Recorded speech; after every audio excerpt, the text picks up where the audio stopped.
dans mon pays natal, l'Iran, que j'ai vécu pendant 24 ans avant de venir m'installer en France.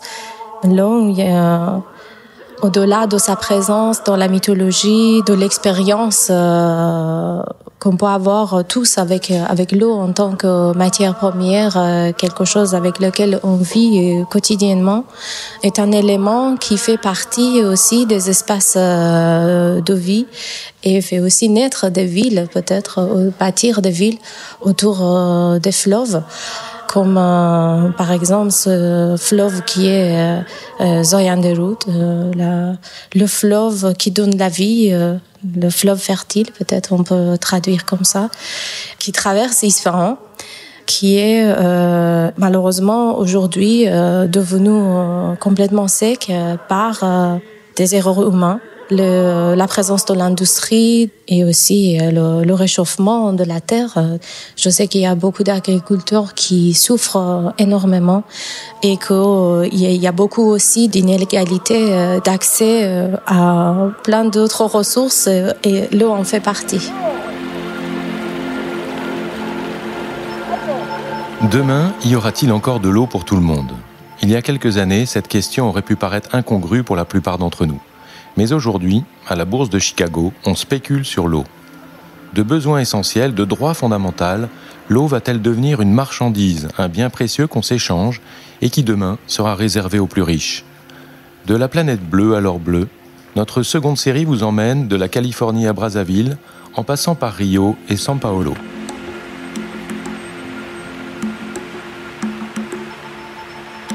Azadeh Nilchani est une artiste plasticienne et sonore. C'est ainsi que se présente cette jeune femme née en Iran et qui vit en France depuis plusieurs années. Dans son œuvre singulière, l'eau occupe une place essentielle. Cette distance géographique que j'ai pu avoir envers mon propre pays natal, c'est devenu quelque chose qui m'a permis de nouer un autre type de relation avec cet élément qui fait partie de l'espace public et l'espace privé, notamment dans les villes qui sont situées sur le plateau central du pays, qui sont de climat assez sec généralement. Et il y a cette problématique par rapport à l'organisation de l'eau qui me fait aussi penser à ce système ingénieux qu'on pratiquait depuis des centaines d'années, qui est la mise en place de ce système souterrain de transport de l'eau depuis les aquifères au pied des montagnes pour les faire venir dans les villes qui ont un climat sec, là où l'eau était rare depuis toujours. Mais il y avait ce système ingénieux qui a été mis en place pour pouvoir profiter de l'eau et pouvoir le partager sans intervenir forcément dans les nappes souterraines, tout simplement essayer de le transférer à travers ces puits qui sont liés entre eux, qui créent finalement un réseau souterrain.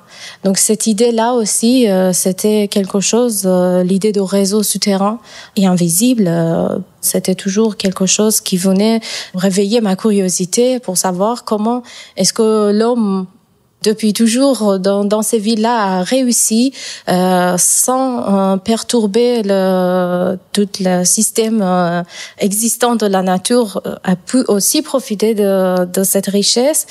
Donc voilà, j'avais envie de démarrer cette thématique dans mes travaux en revenant sur ces îles qu'on appelle les îles oasis, qui sont par exemple Koshan ou Isfahan, qui sont vraiment des lieux extraordinaires avec notamment les jardins aquatiques. Je suis entrée vraiment avec les oreilles ouvertes et les yeux grands ouverts. J'ai commencé à avoir une autre relation avec ces lieux. Il y a un rapport de l'ordre de l'immersion totale. Dans un premier temps, vraiment de l'immersion sonore. Et puis, visuellement également, il y a tout un rapport avec l'architecture, tous les chemins qui permet aussi de déambuler dans ces lieux, de pouvoir partager un moment si on est accompagné, ou bien juste se poser à observer les éléments. et l'eau qui circule aussi dans ces espaces comme un élément permanent de l'environnement. Mais ces jardins, ils sont vraiment un élément qui permet aussi d'avoir une autre expérience dans le climat dans ces lieux, parce qu'il y a un air frais généralement qui circule, et ce sont des lieux de vie par excellence.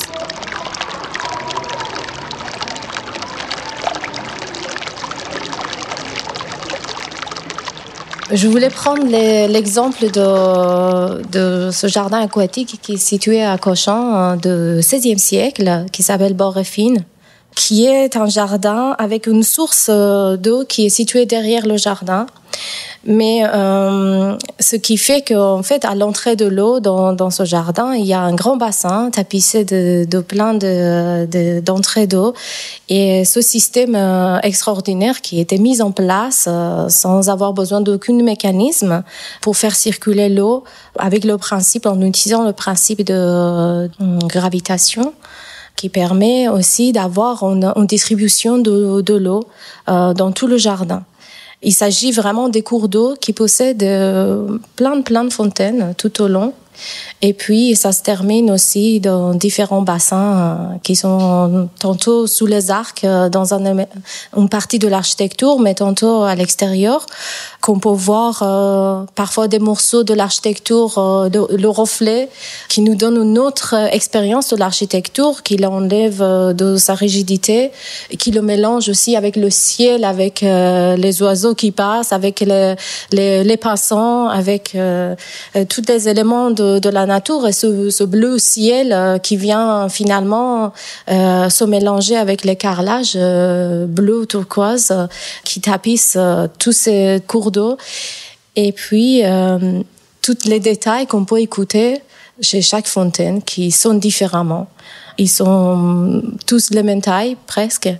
Et par contre, ils ont des sorties de l'eau, chacun différemment. Donc, presque, on peut avoir une polyrythmie par l'eau qui sort en permanence de ces différents points.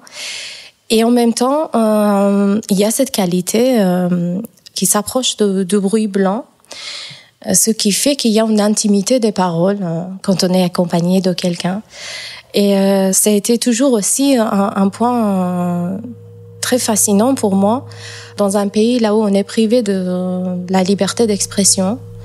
Est-ce que ces jardins, ils sont des lieux de liberté, des lieux d'échange, et il y a cette intimité de parole qui est permise par cet environnement sonore.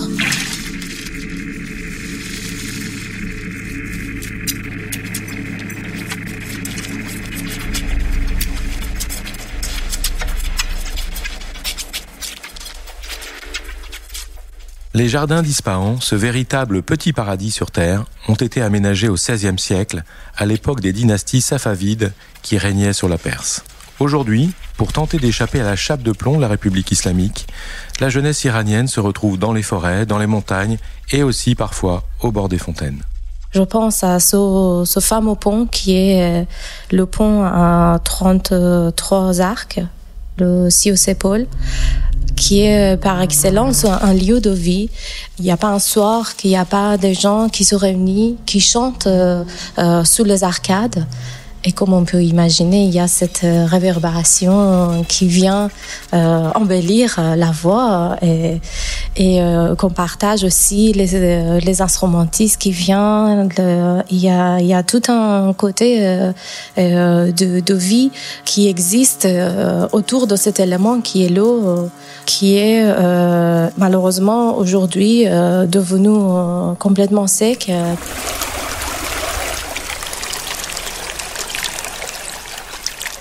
Donc la pièce Pédestriens est une création électroacoustique que j'ai fait en 2014, si je ne me trompe pas.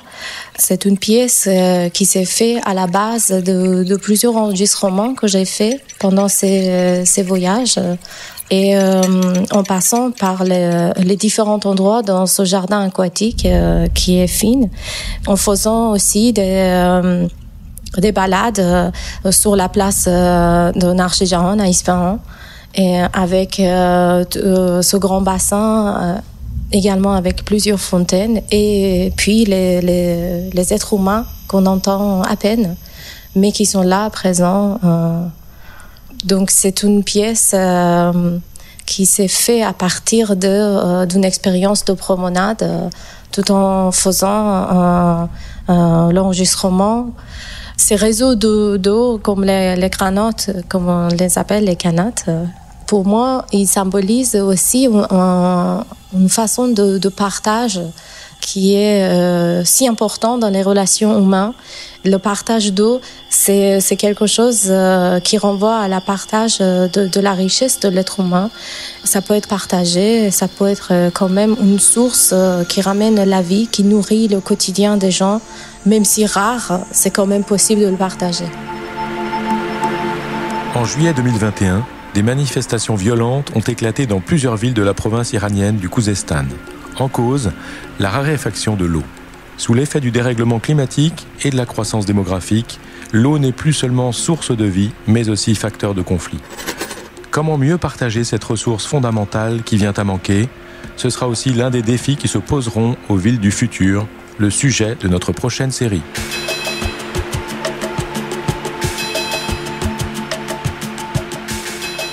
Vous venez d'écouter 6 pieds sur terre, un podcast coproduit par les rédactions de Courrier International et d'ID4D, le média du développement durable.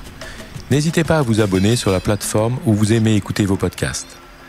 Cet épisode a été réalisé par Antoine Dabrowski, l'entretien mené par Virginie Lepetit. La musique est signée Lions Drums, tirée de son album Kagabas. Quant à moi, je suis Thomas Hoffnung et je vous donne rendez-vous pour notre prochaine série consacrée aux villes du futur.